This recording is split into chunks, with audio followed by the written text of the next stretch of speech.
Xuất sẽ đừng ốc ní, ngày đang dương mật phơ hạt chi bỏng bong hay thường sống với miên hạt chi, nấm, mí mà sao bỏng bong hay đang bỏng mòn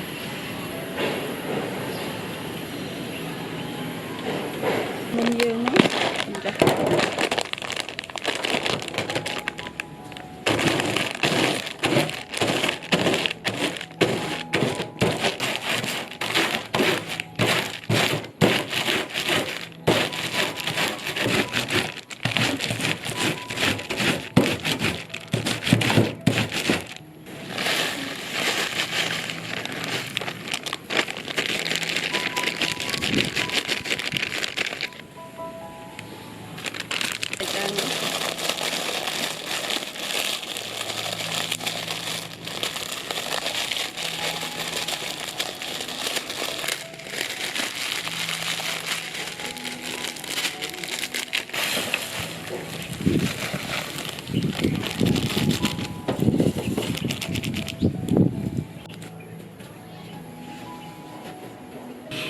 sao bỏng bong mà chọc đấy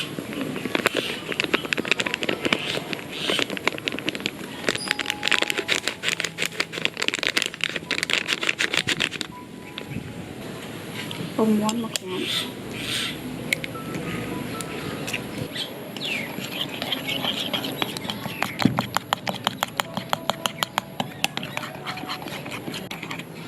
hay đi măng mổ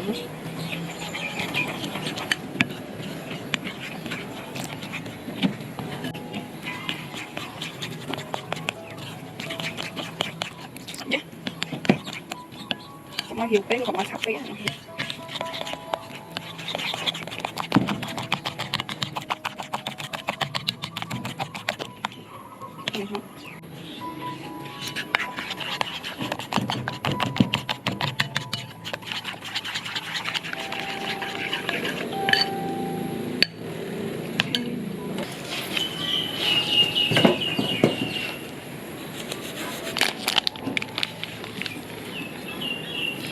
miền thòng chẳng nhiều bọt thòng ở trên nhé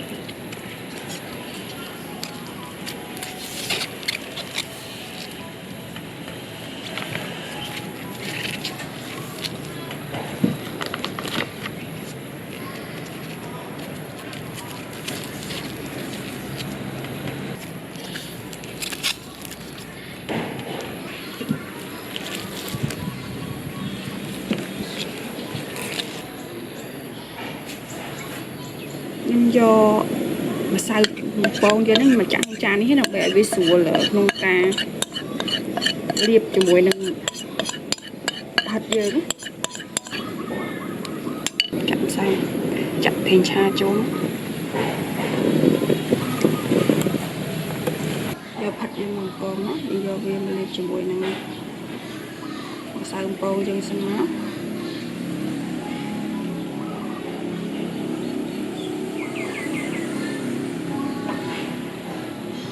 đặt mình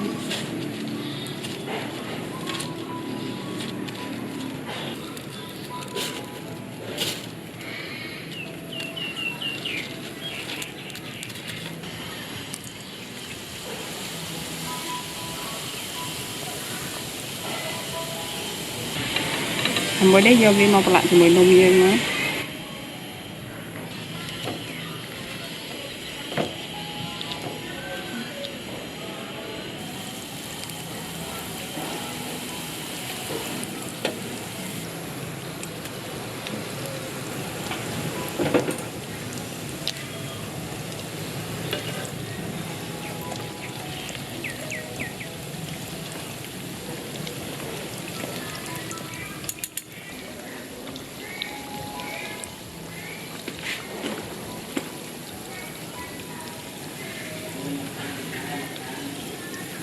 chân đấy xỏ cái lang đó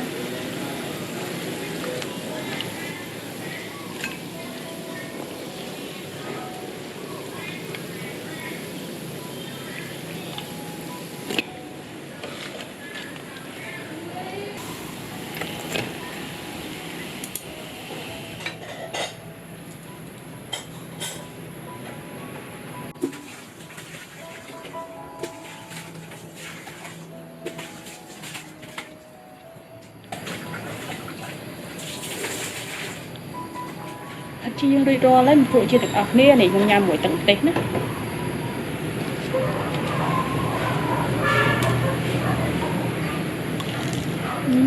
thôi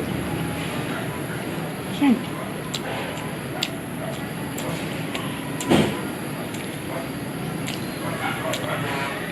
mà mình tắc riêng ngàn thèn kìa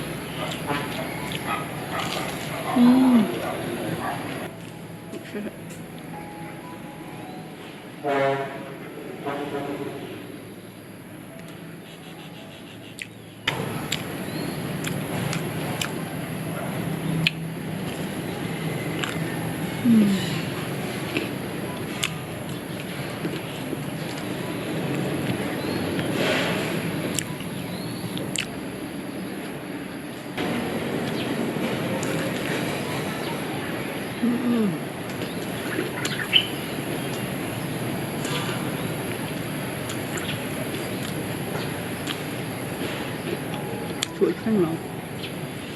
thế được không? Ní ai sát vừa nhà bạn chúng hết vợ con tí nào bye bye